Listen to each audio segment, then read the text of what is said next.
Dear students, in this module we will explore the disk method.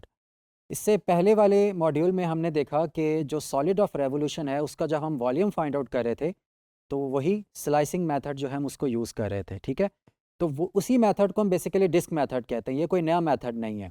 इसको disc method क्यों कहते हैं? क्योंकि जब आपका सॉलिड ऑफ रेवोल्यूशन बनता है और उसका जब आप क्रॉस सेक्शन फाइंड आउट करते हैं, वो जो क्रॉस सेक्शन है वो डिस्क की फॉर्म में होता है। फॉर एग्जाम्पल आपके सामने एक फिगर बनी हुई है which is square root of x plus two का एक फंक्शन है, उसका कर्व मैंने ड्रॉ किया हुआ है, ठीक है। और इसमें मैंने एक थिन रेक्टेंगल लिया हुआ है जो कि एक्स एक्सिस के ऊपर 1 पर मैंने इसको ड्रॉ किया हुआ है। नाउ इस थिन रेक्टेंगल को अगर आप इसको रिवॉल्व करें अलोंग एक्स एक्सिस तो आप देखेंगे कि जो सॉलिड ऑफ रेवोल्यूशन है ये डिस्क की फॉर्म में बन रही है। और इसको अगर आप इंटरवल को थोड़ा बड़ा कर दें विच इज़ 1 से लेकर 4 तक, ठीक है, 1 से लेकर 4 तक अब आपका ये क्लोज्ड इंटरवल है। नाउ अब आप इसको रिवॉल्व करें तो ये आपका प्रॉपर सॉलिड ऑफ रेवोल्यूशन बन रहा है। तो जैसे कि हमने देखा था कि इसको जो वॉल्यूम है वो किसके बराबर होता है? डेफिनेट इंटीग्रल ए एक्स डी एक्स। ए एक्स क्या है? उसका क्रॉस सेक्शनल एरिया है।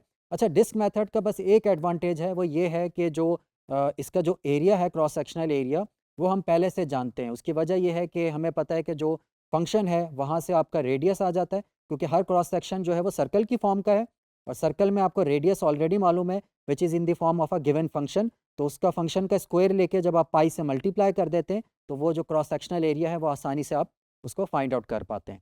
नाउ अब हम इस रूल को फॉर्मली स्टेट कर लेते हैं। तो वो रूल ये है कि suppose g x is continuous non negative function and let R be the region bounded above by the curve and below by the x axis, और जो रीजन है वो एक्स इक्वल टू ए और एक्स इक्वल टू बी के दरमियान है। So when this region is revolved around the x axis तो जो आपका सॉलिड ऑफ रेवोल्यूशन बनेगा उसका जो वॉल्यूम होगा वो बराबर होगा integral from a to b pi g x का होल स्क्वायर। तो सिंपल सा फार्मूला है, जो भी आपका गिवन कर्व है उसका आपने स्क्वायर लेके पाई से मल्टीप्लाई करना है और उसका डेफिनेट इंटीग्रल कैलकुलेट करना है। तो जो भी आपका आंसर आएगा it will show the volume of the solid of revolution. So let's do some examples. So example number 1 ये है कि if g of x is a function square root of x plus 1 और जो आपका interval है वो 1 से लेकर 4 तक है, then find the volume of this solid generated by rotating the region about the x axis.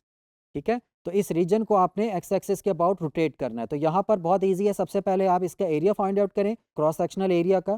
तो यहाँ पर आप देखें क्रॉस सेक्शनल एरिया जो होगा वो ए एक्स होगा और ये बराबर होगा आपका पाई जी ऑफ एक्स का whole square.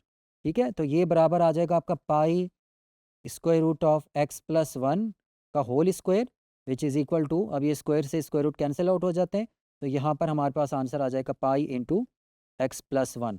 Now we need to find the volume. So the volume is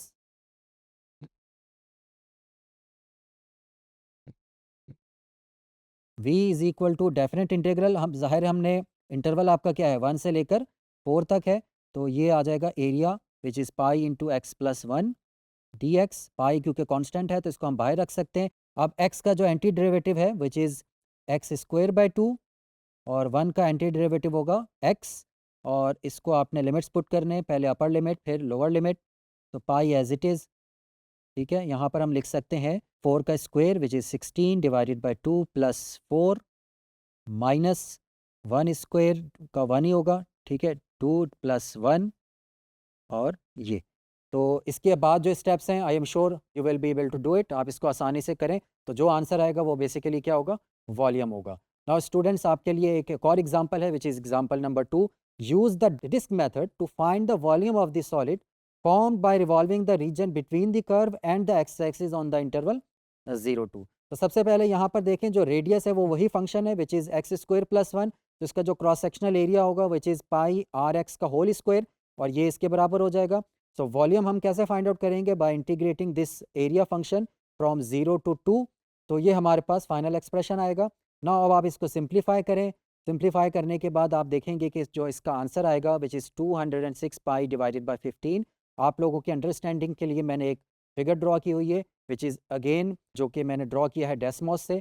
यहाँ पर आप देखेंगे जो कर्व है which is x square plus 1 का कर्व दिया हुआ और जो रीजन है वो 0 से लेकर 2 तक है। तो इस रीजन को जब आप रिवॉल्व करेंगे अराउंड एक्स एक्सिस तो जो सॉलिड बनेगा वो कुछ इस किस्म का नज़र आएगा आपको, जो कि राइट हैंड साइड पे सॉलिड ग्रीन कलर का बना हुआ आपको नज़र आ रहा है। तो स्टूडेंट्स ये आपके लिए एक चेक पॉइंट है, ठीक है, ये आप लोग खुद सॉल्व करें। Use the disc method to find the volume of the solid formed by rotating the region. और ये कर्व जो है आपका, ये एफ ऑफ एक्स गिवन है, अराउंड एक्स एक्सिस ही आपने इसको रोटेट करना है, और इंटरवल है आपका 0 से लेकर 10 तक, ठीक है। तो बहुत ईजी है। सबसे पहले ये देखें, रेडियस तो ऑलरेडी गिवन है which is F of x, तो आपने पाई एफ ऑफ एक्स का होल स्क्वायर लेकर उसको इंटीग्रेट करना है फ्रॉम 0 to 10। तो डेफिनेट इंटीग्रल आप लोगों को ऑलरेडी कैलकुलेट करना आता है, तो ये जब आंसर आ जाएगा आपका, तो यही आपका इसका वॉल्यूम होगा।